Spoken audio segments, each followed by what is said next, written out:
What's up, guys? It's Rob here, and today we've got to talk about some cool news regarding sundial stock and cannabis legalization in general. We're going to touch on a couple of different topics regarding that, and we'll start off by talking about this new bid agreement that Sundial just got into to acquire Suprede assets. Now, according to what they've said, this should add about 6 cannabis retail locations to their overall portfolio, so it's not the biggest acquisition in the world, right? They've done much bigger ones, but it is a continuous step in the right direction. They're continuing to move the right way and continue expanding their business, which is a good thing, right? They've got about, I think, 350-ish retail locations at the moment. So adding 6, once again, not the biggest deal, but it's good to see that there are just continuous story after story about them acquiring this business, acquiring that business, and that they are growing rather rapidly at a time when the market is relatively low. I mean, if you look at what's happened to to Sundial, we can even just take a look at because it represents a lot of cannabis stocks in general.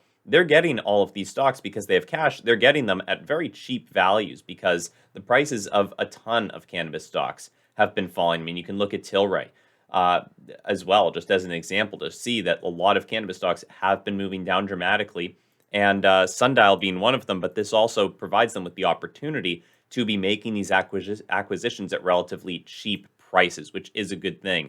Now, we also got a cool story. Top federal health official blasts cannabis research barriers that have hindered studies into opioid alternatives. Now, this is the director of the National Center for Complementary and Integrative Health, which falls under the National Institute on Health, the NIH.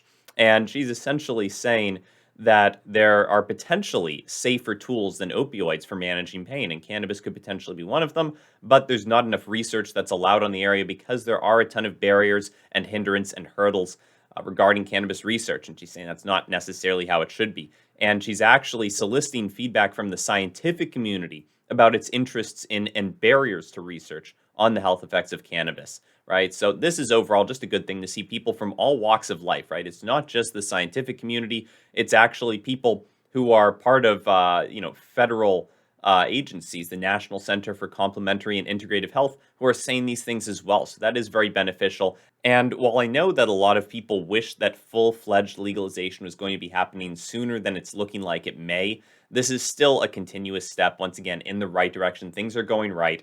It's confirming my belief that eventually Sundial will be moving up tremendously once we do see this become the main narrative instead of just a side narrative that people are, becoming more open to cannabis and research into it. I think that once that becomes the main narrative and it's well understood that pretty much, most people in government, not just some, are supporting this, then we'll finally start to see some real change regarding the legalization status of cannabis, and that would certainly help out stocks like Sundial and Tilray and all that. And to end this off, we've got a quote from Norman Vincent Peale. He says, "When you change your thoughts, remember to also change your world." And this applies to everything in life, but also in the stock market. You guys want to make sure that when you do have new thoughts about a company, a specific stock, or something going on in the market, that you don't just hear the information and forget about it, right? You actually, if you have a new conclusion, if something changes your thesis, then you actually want to take action and make changes to your portfolio as well,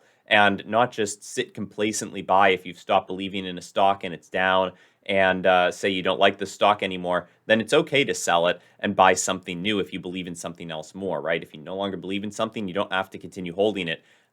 Don't forget to change your world after you've changed your thoughts. Now, I'm not saying that's what's going on with Sundial. I'm just, you happen to be hovering over this. I'm sure, a lot of people out there have forsaken Sundial. It has moved down significantly over the past year. So have a lot of stocks, but I am still in Sundial. I still expect that we will see a big boom in cannabis stocks in general when we see legalization going through. And I would hope at least that would be happening relatively soon. Now, obviously, guys, none of this is financial advice. It's just my opinion on what's going on and what I'm seeing out there. So if you guys appreciate that, feel free to subscribe to the channel. And other than that, have a great rest of your day. I'll see you in the next one. Bye.